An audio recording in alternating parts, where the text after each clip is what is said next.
Amém. Bom dia, graça e paz. Seja bem-vindo à nossa Escola Dominical Online mais uma vez.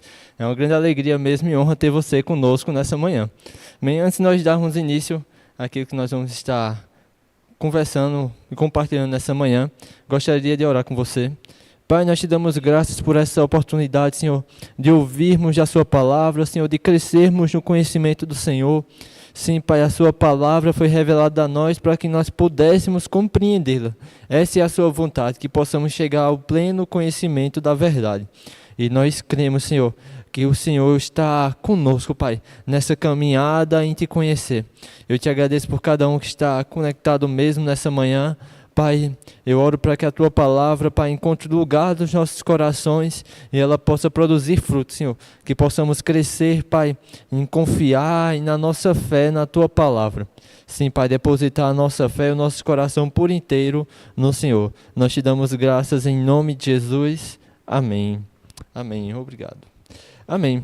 Então eu queria ler com você, para nós começarmos essa manhã, 1 Timóteo, capítulo 1, versículo 15. 1 Timóteo, capítulo 1, no versículo 15.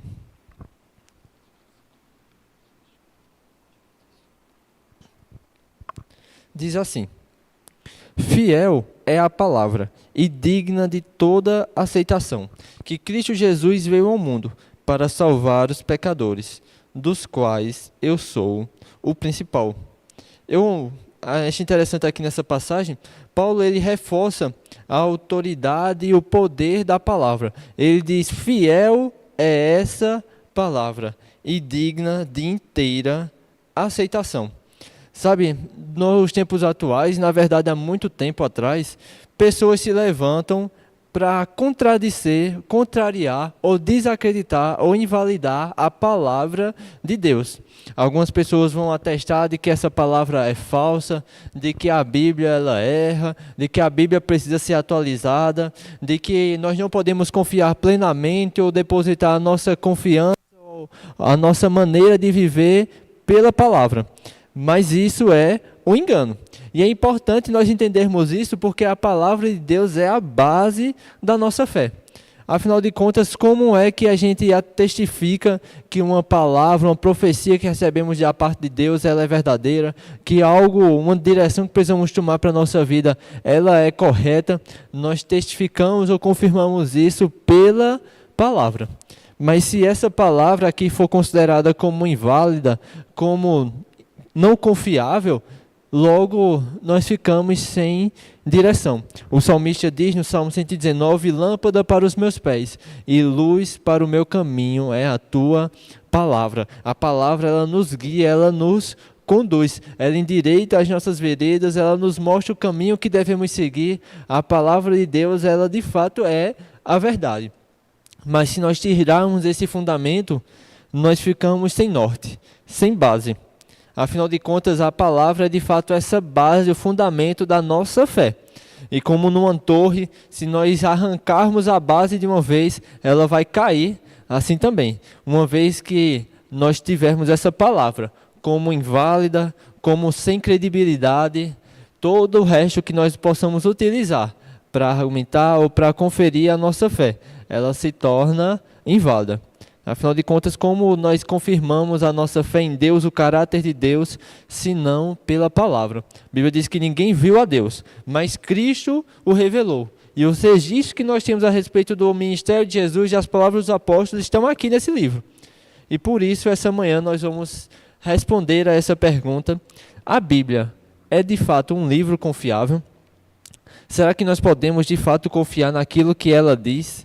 Não será que ela é um livro inválido? Será que a Bíblia erra? E mais uma vez, entender isso é importante para a nossa fé, porque senão nós não temos base para aquilo que nós cremos. E aí, para começar, eu queria primeiro destacar e estabelecer um ponto aqui.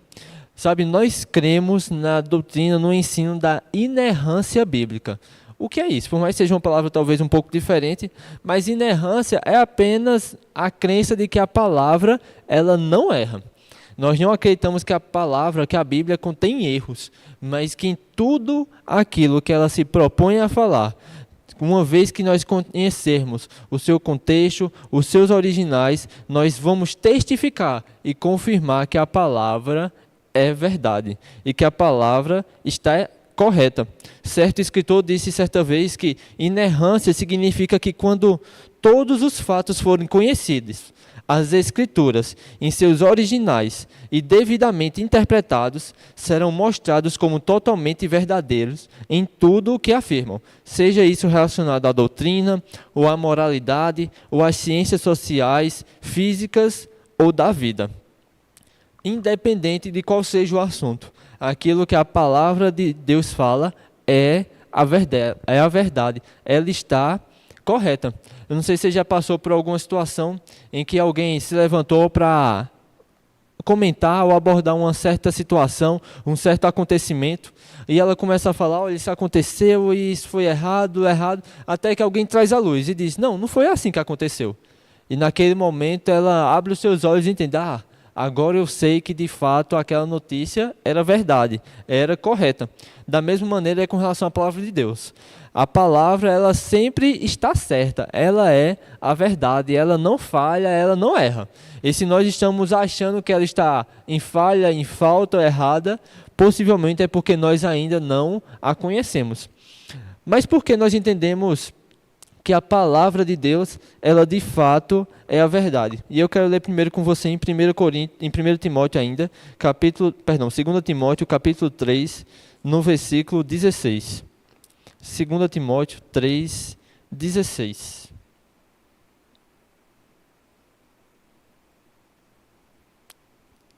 Diz assim: toda a Escritura é inspirada por Deus e útil para o ensino, para a repreensão, para a correção, para a educação na justiça, a fim de que o homem de Deus seja perfeito e perfeitamente habilitado para toda boa obra. O primeiro ponto que nós precisamos entender aqui de por que nós cremos que a palavra de Deus ela não erra, que ela é confiável, que ela não tem falhas, é que toda a Escritura ela foi inspirada por Deus. O primeiro ponto é que não foi uma parte da Escritura que foi inspirada por Deus. Não foram alguns versículos da Bíblia que foram inspirados por Deus, mas toda a Escritura ela foi inspirada por Deus. De forma que nós não podemos dizer, não, nessa parte aqui ela está errada, nessa parte aqui ela está correta, então eu vou seguir essa parte e essa parte não. Não, toda a Escritura é inspirada por Deus. É interessante que em Atos 17, Lucas relata que havia os cristãos bereanos, que enquanto Paulo pregava, expunha as Escrituras, eles examinavam para conferir se as coisas eram de fato como Paulo estava falando. Paulo também falou aos Tessalonicenses que eles deveriam ouvir as profecias, reter o que era bom. Sabe, a nosso julgamento a respeito daquilo que a gente ouve de pregadores, de mestres, de ensinos, deve ser balizado pela palavra, porque toda a Escritura é inspirada por Deus. Logo aqui nós temos a própria palavra de Deus, porque foi o próprio Deus que esteve inspirando e conduzindo os autores da Bíblia para escreverem tudo aquilo que nós precisávamos ouvir. E como nós vamos ver mais à frente, Deus inspirou cada história, cada versículo, cada palavra, com o fim de nos alcançar. Toda a Escritura, ela é inspirada. Não é apenas uma parte da Escritura, não são apenas alguns versículos, mas tudo o que é Escritura é inspirado por Deus. E logo é Deus falando conosco. E aí nós temos o segundo motivo, porque nós cremos que a Bíblia ela não falha, que ela não erra, é porque se a mensagem de Deus ele é mais sábio do que nós. Ele conhece o passado, o presente e o futuro. E ele não falha. Lá em Romanos, no capítulo 3, no versículo 4, diz assim.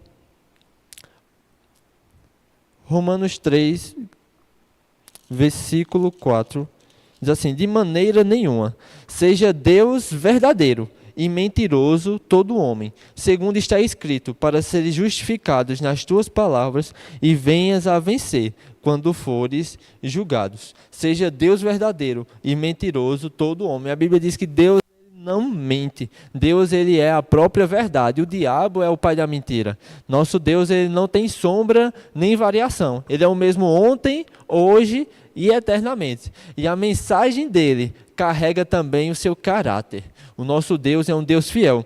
Em 2 Timóteo, Paulo diz que ainda que os homens sejam infiéis, Deus não se torna infiel, pois ele não pode se anular a si mesmo. Deus, ele é fiel em todo o tempo. E a mensagem aqui relatada na palavra é a própria mensagem de Deus. E essa mensagem é digna de confiança. Versículo 17.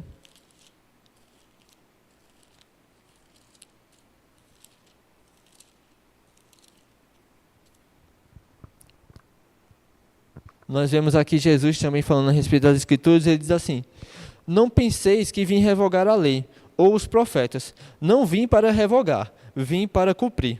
Porque em verdade vos digo, até que o céu e a terra passem, nenhum i ou um tio jamais passará da lei, até que tudo se cumpra. Lá em João, também no capítulo 10, no versículo 35, João no capítulo 10, no versículo 35, João diz assim: se ele chamou Deus, aqueles a quem foi dirigida a palavra de Deus, e a Escritura não pode falhar, então aquele a quem o Pai santificou e enviou ao mundo, dizeis, tu blasfemas porque declarei, sou filho de Deus? Aqui Jesus está respondendo aos fariseus, aos mestres da lei, que estavam conferindo mentiras a respeito do seu ministério. Mas eu acho interessante aqui duas coisas. O primeiro, no Mateus capítulo 5, Jesus afirma que nenhum i ou um tio passaria da lei, passaria da palavra, sem que fosse cumprido. Podia passar os céus e a terra, mas cada palavra proferida pelo nosso Deus, ela vai se cumprir. Em Jeremias está relatado que Deus, ele vela pela sua palavra para a cumprir. Nosso Deus é um Deus verdadeiro, sua mensagem é verdadeira e nada da sua palavra passará, nada da sua palavra deixará de se cumprir. Nós temos o testemunho e a testificação disso, das palavras que Deus já proferiu e que já se cumpriram. E eu até gosto lá em 2 Pedro, capítulo 3, onde Pedro vai afirmar que não se engane. Algumas pessoas podem dizer, não, já faz tanto tempo que Jesus disse que ia voltar, isso não vai mais acontecer, e comecem a escarnecer. Mas Pedro diz, não se esqueçam que para Deus um dia é como 1000 anos, e 1000 anos como um dia. Ainda que ele pareça demorar, ele está agindo com misericórdia, para que mais pessoas sejam alcançadas, com misericórdia do povo. Eu acho interessante porque nós temos o relato das profecias sendo feitas a respeito de Cristo e que se cumpriu.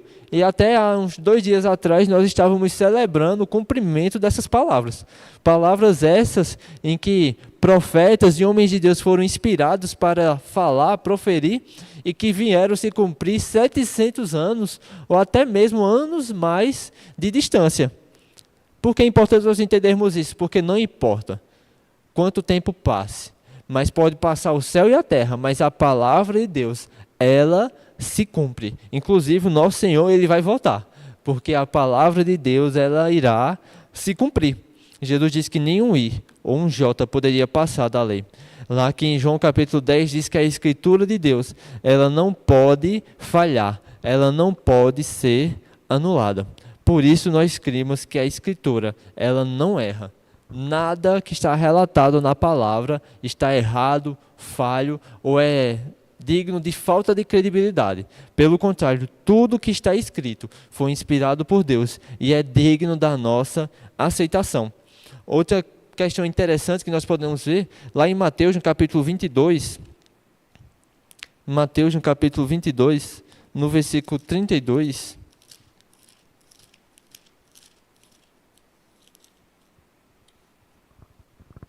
aqui Jesus está respondendo a uma indagação dos saduceus, que eram estudiosos da lei, que não acreditavam, um certo grupo de estudiosos que não acreditavam na ressurreição dos mortos. E aí o argumento que Jesus vai trazer aqui, eu vou querer ler a partir do versículo 31, diz assim, Mateus 22, 31. E quanto à ressurreição dos mortos, não tendes lido o que Deus vos declarou? Eu sou o Deus de Abraão, o Deus de Isaque e o Deus de Jacó. Ele não é Deus de mortos, e sim de vivos. Ouvindo isto, as multidões se maravilhavam da sua doutrina. Olha que maravilhoso aqui Jesus relata. Mateus relata a respeito do ensino de Cristo. Ele diz, não tem dizido que Deus vos declarou. Aqui Jesus está se referindo às escrituras do Antigo Testamento. E ele declara aquilo que Deus vos declarou. E o que foi que Deus declarou para o povo através dos escritos? Ele diz, eu sou o Deus de Abraão, o Deus de Isaac e o Deus de Jacó. E a maravilha que nós temos aqui é que Jesus ele utiliza como argumento, como justificativa para nós crermos que os mortos ressuscitarão, é que Deus diz que eu sou. Deus não disse que eu era o Deus de Abraão, eu era o Deus de Isaac, eu era o Deus de Jacó. Eu sou o Deus de Abraão, o Deus de Isaac e o Deus de Jacó. Então Jesus está mostrando aqui que até o tempo verbal, que o fato dele ter dito no presente foi inspirado por Deus. Deus inspirou, aqui no caso Moisés, a relatar, falando no tempo presente, para registrar que Deus, ele ainda é o Deus de Abraão, de Isaac e de Jacó, porque eles vão ressuscitar, porque a ressurreição dos mortos é uma realidade para nós. Perceba que o tempo verbal, cada detalhe, minúcia daquilo que foi escrito, foi inspirado. Em Gálatas, no capítulo 3, no versículo 16, Gálatas 3, no versículo 16,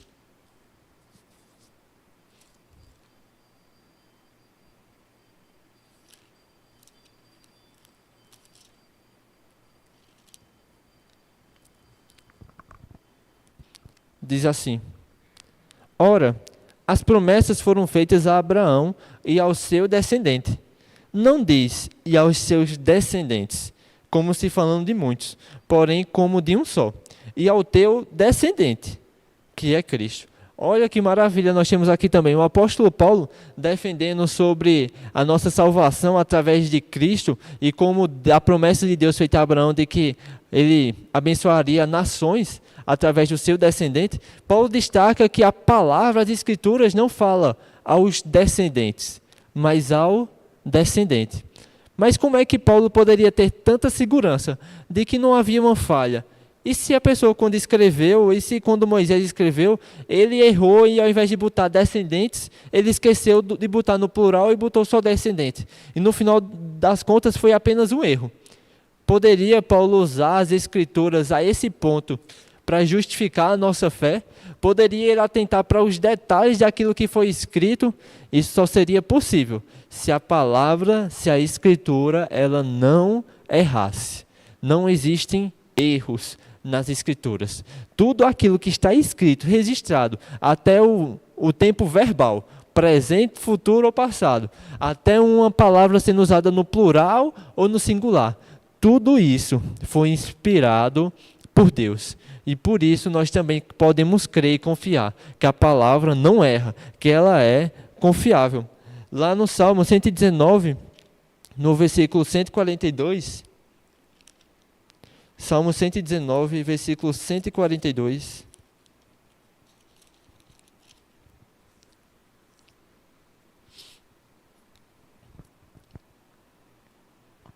Diz assim: a tua justiça é justiça eterna, e a tua lei é a própria verdade. No versículo 151 diz: tu está perto, Senhor, e todos os teus mandamentos são verdade. No 160 diz: as tuas palavras são em tudo verdade desde o princípio, e cada um dos teus justos juízos dura para sempre.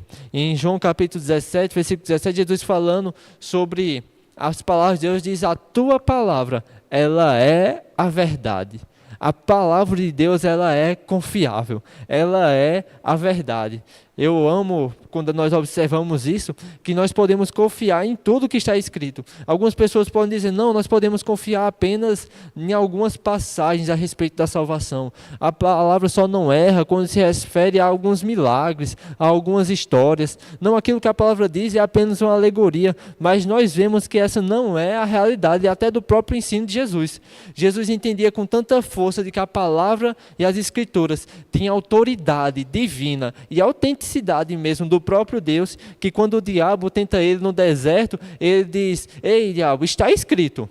Nem só de pão viverá o homem. Está escrito, não tentarás o Senhor teu Deus. Está escrito, só a Deus adorarás e só a Ele prestarás culto. Jesus utiliza a autoridade das Escrituras para rebater, para falar da parte do próprio Deus. Porque as Escrituras, elas são a verdade. Porque as Escrituras são a palavra do próprio Deus para nós. Nós podemos confiar de que essa palavra não erra. E nós podemos confiar em cada palavra, meu irmão. Nós não estamos confiando apenas na grande mensagem das Escrituras. Nós não estamos apenas acreditando na grande mensagem geral.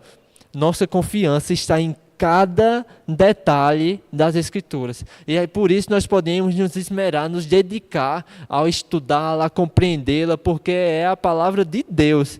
E cada palavra inspirada pelo próprio Deus, ela foi inspirada para nos alcançar. A Bíblia é um livro escrito no período de cerca de 1.600 anos. É um conjunto de livros, de cartas, de epístolas, de sabedoria, que foram escritas por cerca de mais de 40 autores. E desde a primeira palavra que foi escrita até a última, nós temos um período aí de cerca de 1.600 ou mais anos. Mas Deus coordenou cada palavra inspirada, cada história, cada autor. A verdade é que Deus estava atrás de cada autor, inspirando para que cada palavra nos alcançasse.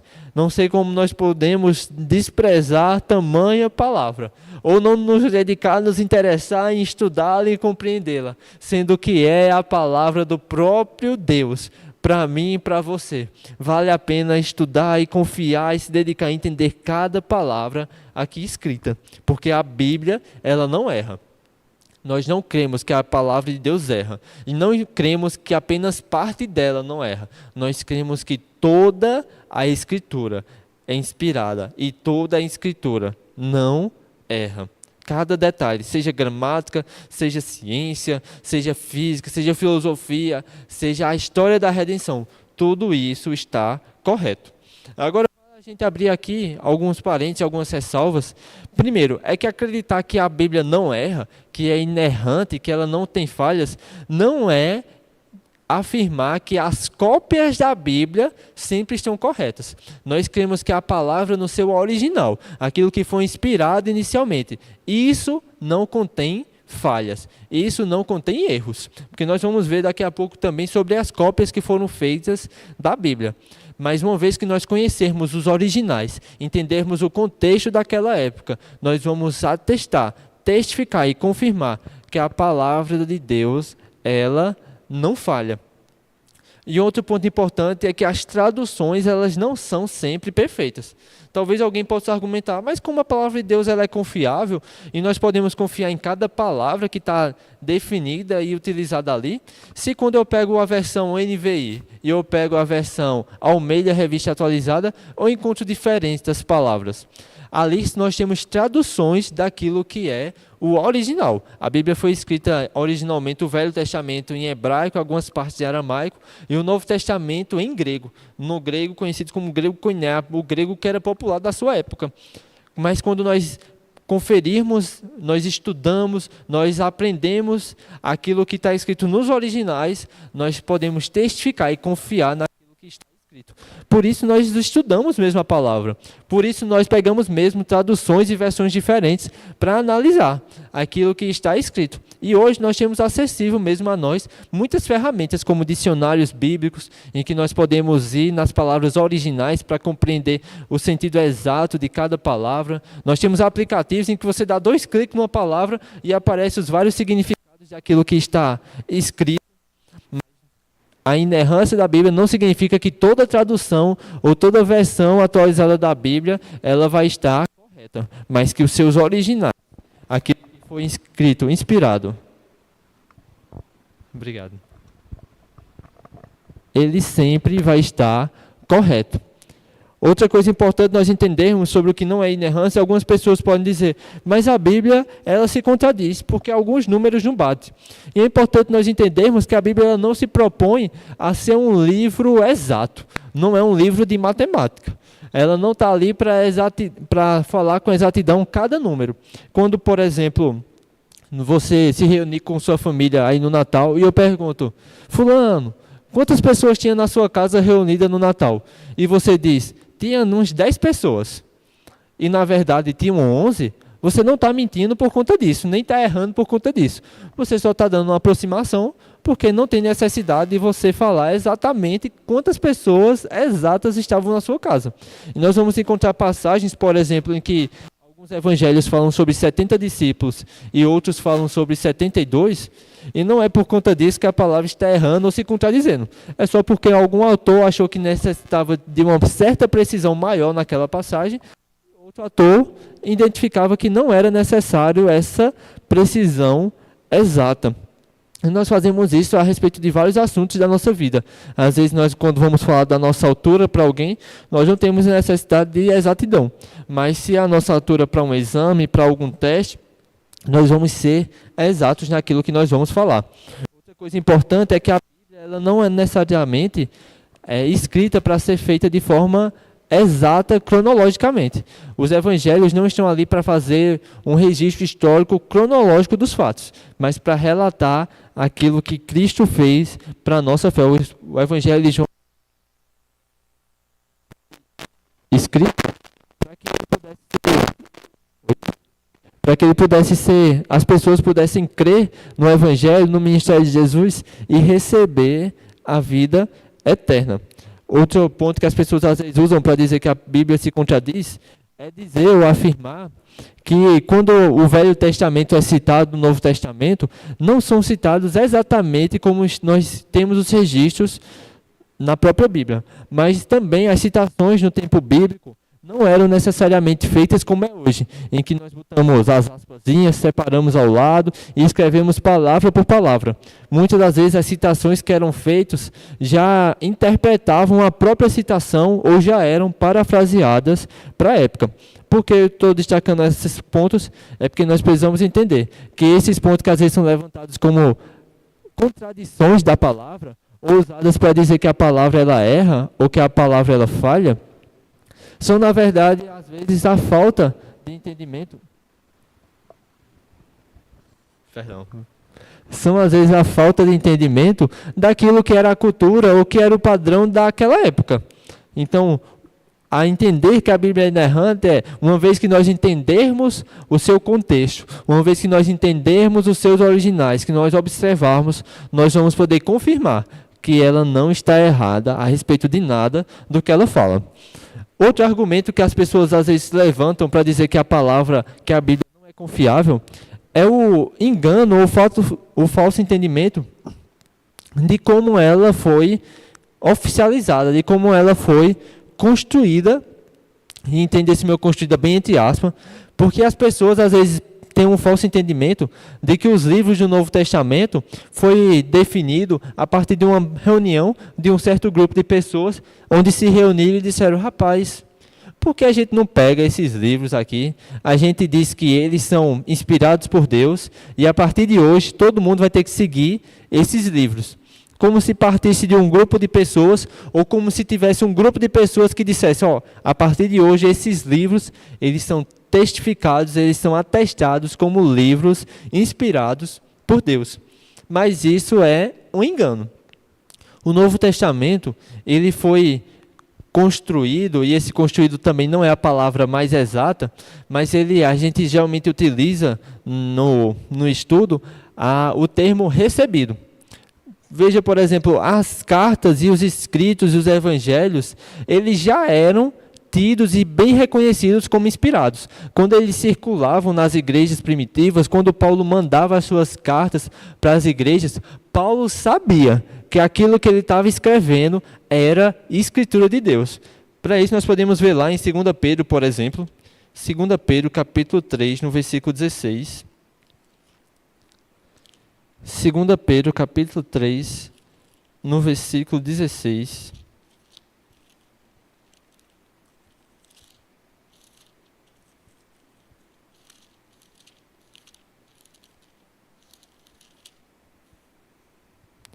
Diz assim, vamos ler a partir do 15.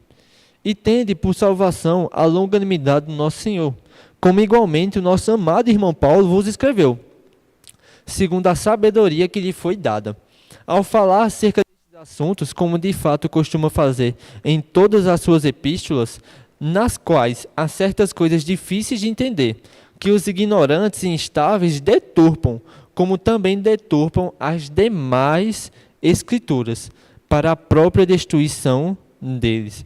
Perceba que Pedro aqui se refere às cartas de Paulo e aos ensinos de Paulo como escrituras. Ele diz que as pessoas, os insensatos, os instáveis, os ignorantes, deturpam os ensinos de Paulo, como também fazem com as demais escrituras. Sabe, por muito tempo eu pensei que o apóstolo Paulo e que os apóstolos daquela época, eles não tinham noção que eles estavam escrevendo o Novo Testamento, que eles estavam escrevendo, melhor dizendo, as palavras e as escrituras inspiradas por Deus, e que posteriormente as pessoas decidiram pegar isso e definir como escritura. Pegar as cartas de Paulo e dizer, rapaz, a partir de hoje, a gente reconhece isso como inspirado por Deus. Mas a verdade é que o próprio apóstolo Paulo, os apóstolos daquela época, eles já tinham noção de que aquilo que eles estavam escrevendo era inspirado por Deus, era escritura. É tanto que nos cultos da igreja primitiva, quando eles se reuniam, eles tinham a prática de fazer a leitura do Velho Testamento. E foi inserido a essa prática dos cultos o ato de ler também as cartas dos apóstolos. A gente pode ver isso lá em 1 Tessalonicenses, por exemplo. 1 Tessalonicenses, no capítulo 5.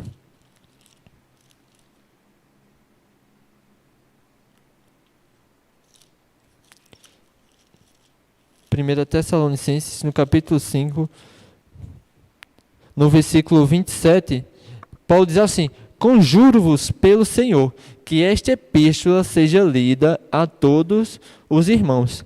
Em Colossenses também, no capítulo 4, no versículo 16, diz assim: e uma vez lida esta epístola perante vós, providenciai, porque seja também lida na igreja dos Laodicenses, e a de Laodiceia, lede-a igualmente perante vós. Então o próprio apóstolo Paulo e o apóstolo Pedro, eles sabiam que aquilo que eles estavam redigindo, escrevendo, era escritura da parte de Deus, ao ponto de ser lido nos cultos para a comunidade, assim como era lido as escrituras do Velho Testamento.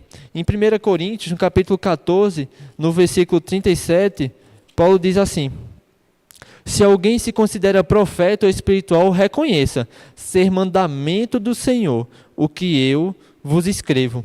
Em Gálatas, no capítulo 1, no versículo 12, Gálatas 1, no versículo 12, diz: porque eu não o recebi, nem aprendi de homem algum, mas mediante a revelação de Jesus Cristo.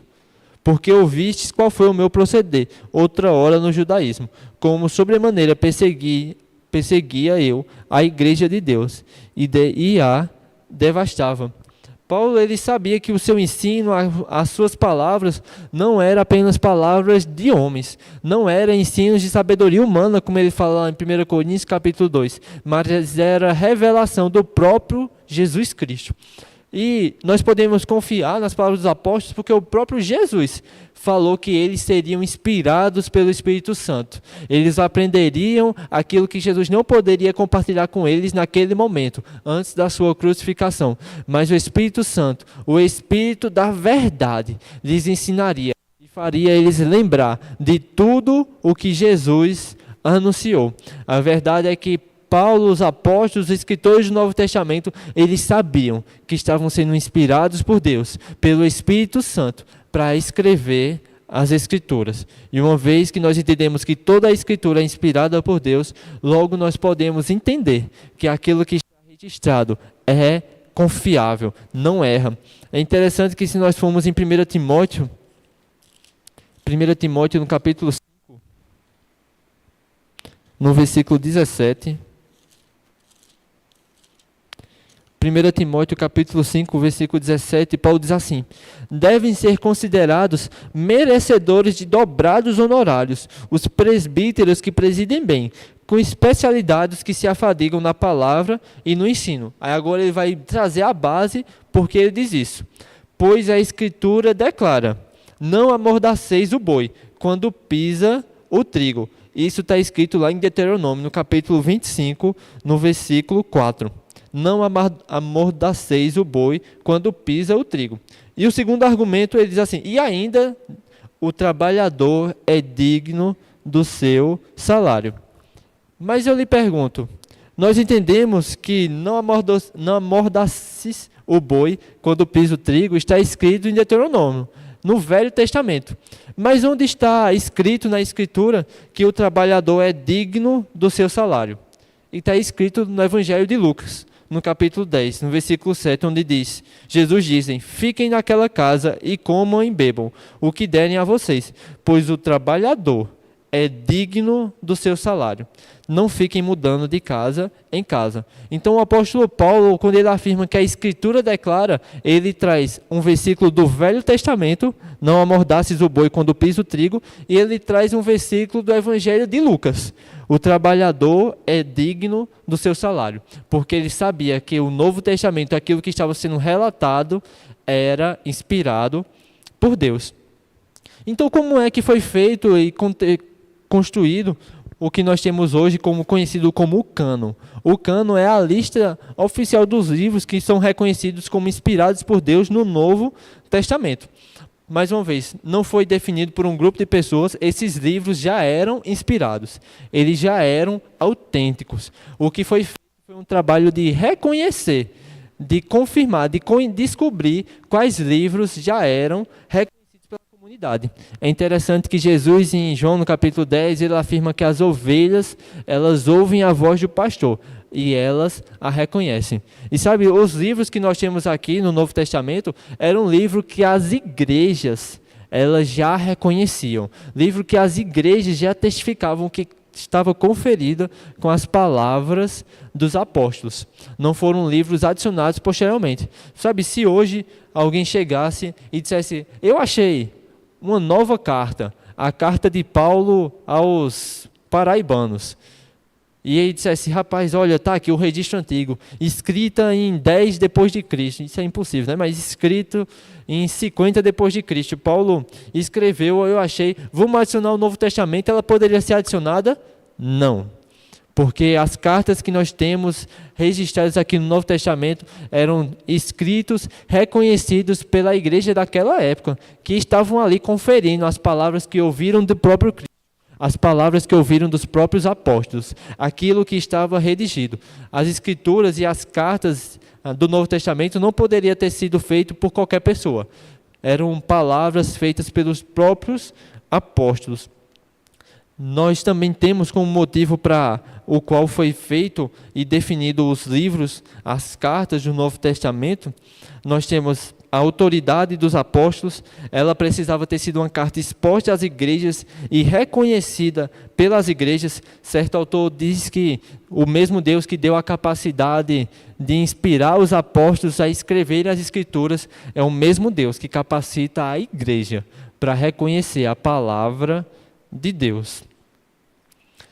Uma vez então entendido que aquilo que nós temos tanto no Novo quanto no Velho Testamento é a Escritura de Deus, é inspirado por Deus, aquilo que está escrito nos originais, ele não erra. E uma vez que a gente entende, conhece os originais e entende aquilo que o seu contexto, nós vamos testificar e confirmar que os fatos estão corretos. Então alguém pode se levantar ainda com mais algum questionamento, dizendo, mas nós não temos os originais. E o primeiro ponto é que, de fato, nós não temos a carta primária de Paulo, original, dizendo assim, aqui assinada pelo apóstolo Paulo, o primeiro papiro e rolo escrito pelo apóstolo Paulo. Mas, por conta disso, a palavra perde a sua credibilidade? Primeiro que não. Algumas pessoas até dizem que isso talvez fosse trazer mais desconfiança, porque o que garante que aquele único registro era o confiável do apóstolo Paulo e que alguém não poderia ter deturpado o registro original. Mas nós podemos confiar plenamente naquilo que nós temos em mãos, por conta das cópias e manuscritos que foram feitos. Eu quero dar um exemplo para você. Se eu falasse aqui a seguinte frase, amanhã é segunda-feira, e aí eu pedisse para que todo mundo que estivesse escutando escrevesse essa frase, amanhã é segunda-feira. E aí vamos dizer que apenas 2 pessoas escrevessem, registrassem aquilo que eu falei. Uma tivesse dito, amanhã é segunda-feira, e a outra escreveu, amanhã é terça-feira. E daqui a 20 anos eu dissesse, vamos ver qual foi a fala que eu falei. E a gente pegasse as duas pessoas, e uma disse, amanhã é segunda-feira, e a outra, amanhã é terça-feira. E aí, como é que a gente pode confiar naquilo que foi dito? Como é que a gente pode usar isso que foi registrado como confiável? Não tem, porque nós temos 50% aí de chance de acertar. Porém, se no lugar de duas pessoas tivessem copiado aquilo que eu tivesse falado, imagina se 10 pessoas tivessem copiado. E dessas 10 pessoas, 8 escreveu que amanhã é segunda-feira e 2 que amanhã é terça-feira. Pai, já é bem provável que as 8 pessoas tinham escrito correta e 2 pessoas tinham se equivocado daquilo que eu tinha falado. Mas imagina que a gente aumenta esse número agora e a gente coloca que 5.000 pessoas escreveram a minha frase. E dentre delas, 2 pessoas, 3 pessoas, 10 pessoas escreveram amanhã é terça-feira. E as outras 5.590 escreveram que amanhã é segunda. Você confirma comigo que é bem confiável, de que é fácil identificar o que é que de fato foi falado. Essa é a realidade que nós temos com relação aos escritos do Novo Testamento. Nós temos cerca de mais de 5.600 cópias daquilo que foi escrito no original. E essas cópias apresentam, sim, divergências e variâncias entre elas. Às vezes é um traço diferente, às vezes uma palavra que foi usada num canto, uma outra palavra que foi usada em outra. São o que a gente chama de variações. E existem muitas variações entre elas. Mas existem tantas cópias e tantos manuscritos reconhecidos, antigos, da época dali do tempo primitivo da igreja, que nós podemos atestar com confiança o que de fato foi escrito. A palavra, ela é confiável. A verdade é que a Bíblia é o livro antigo mais confiável da qual nós temos. O segundo livro mais confiável, algumas pessoas dizem que nós temos 95% de exatidão, que, se não me falha a memória, seria a Ilíada, de Homero. Mas a Bíblia, nós podemos ter cerca de 99,8% de exatidão de que os originais, que aquilo que está registrado em grego, em hebraico, em aramaico, confere com os originais que foram escritos. E talvez alguém se levante e diga, misericórdia, Lucas, e esse 0,2%? São trechos que não fazem muita diferença. Um exemplo, tem um versículo em que alguns registros, por exemplo, onde Jesus disse oração, alguns manuscritos acrescentam oração e jejum. Mas apenas isso. Mas são esses pequenos detalhes. E ainda assim nós podemos ter confiança no todo aquilo que nós temos, em tudo aquilo que nós temos registrado, no grego, nos registros antigos da palavra. E como se já não bastasse esses 5.600 ou mais cópias de manuscritos, nós temos em outros, somado com as cópias feitas em outros idiomas dos originais, nós temos para quase 10.000 cópias de manuscritos. Dizem que só de citações, e aqui a gente não está falando nem de cópias da Bíblia, mas citações daquilo que estava escrito nos originais, nós teríamos o suficiente para nós construirmos todo o Novo Testamento exato como nos originais. Olha que maravilha! Deus, ele preservou registros e cópias para que nós pudéssemos conferir aquilo que estava escrito nos originais. Mais uma vez, alguém talvez se levante e diga, mas são as cópias. Mas uma vez que nós temos esse número tão grande de cópias, nós podemos ter exatidão e confiança em tudo o que está escrito, sabe? Esse é um trabalho sério. É importante nós entendermos isso para nós não acharmos que isso é convenção da igreja. Foi a igreja que deu a Bíblia, foi a igreja que construiu isso. Não, isso aqui é de fato um trabalho de história mesmo, onde pessoas se dedicam de verdade. É tanto que você pode até ver que vez após vezes, às vezes aparece na sua Bíblia um trechozinho entre colchetes ou entre parênteses e que diz assim, apenas registro, citado apenas em registros mais recentes. Ou quando você vai ver sobre batismo, às vezes aparece uma nota de rodapé na sua Bíblia, onde diz, batizado nas águas, aí tem assim, com ou em. O que é isso? É o trabalho dos historiadores mesmo, da crítica textual, conferindo palavra por palavra e deixando registrado ainda quais seriam as possíveis variações que nós teríamos de uma versão para outra. Mas aquilo que nós temos nessa palavra, ela é confiável. Ela é, de fato, digna da nossa confiança. E uma vez que nós entendemos que nós podemos confiar nos originais, porque foi inspirado por Deus, uma vez que entendemos que aquilo que está escrito no Novo Testamento já era reconhecido pela igreja daquela época, não foi uma convenção de homens, não foi uma decisão dos homens conferir autoridade à palavra. Foi um trabalho de reconhecer a autoridade que já estava nela. E entendemos que aquilo que nós temos em nossas mãos hoje são confiáveis, como os originais. Nós podemos testificar e confiar que nós podemos confiar na Bíblia. Esse é de fato o documento mais importante que nós temos na nossa vida, pois ela não atesta a palavra de homens, ela não atesta a palavra simplesmente de profetas, de mestres, de apóstolos, ela confere a palavra do próprio Deus. Por isso nós podemos confiar, e por isso não apenas podemos, mas nós devemos. E aí eu quero encerrar lembrando do versículo que nós lemos no início. O apóstolo Paulo diz: fiel é essa palavra e digna de inteira aceitação. Meu irmão, nós precisamos mesmo depositar nossa confiança na palavra. O justo, ele vive pela fé. E a nossa fé não é baseada naquilo que nós pensamos, nós queremos, nós desejamos. A nossa fé é baseada na palavra. Nós temos um firme fundamento, não um fundamento vacilante, não um fundamento titubeante. Nós temos um fundamento firme que nos confere confiança para nós testificarmos quem é o nosso Deus, quais são as palavras que Ele falou para nós, o que nós devemos fazer e seguir na nossa vida, e também as promessas que Ele tem para nós. A Bíblia é sim um livro confiável. E sabe, nessa manhã nós nem conseguimos gastar de forma exaustiva todos os argumentos, todas as bases que nós podemos ter para conferir ou para confiar nesse maravilhoso livro. Mas você pode também se dedicar, aprofundar o seu estudo através de livros. Tem muito conteúdo bom. Se você quiser desejar, você pode nos procurar também depois para tirar alguma dúvida ou para conversar a respeito. Mas uma coisa é certa, você pode confiar na palavra de Deus, porque o nosso Deus, ele não mente. E de fato, esse livro não apenas contém algumas palavras de Deus, ele é a verdade, ele é a palavra de Deus. Amém? Então, seja abençoado na prática dessa palavra, estuda mesmo, se dedica em conhecer a Deus e a sua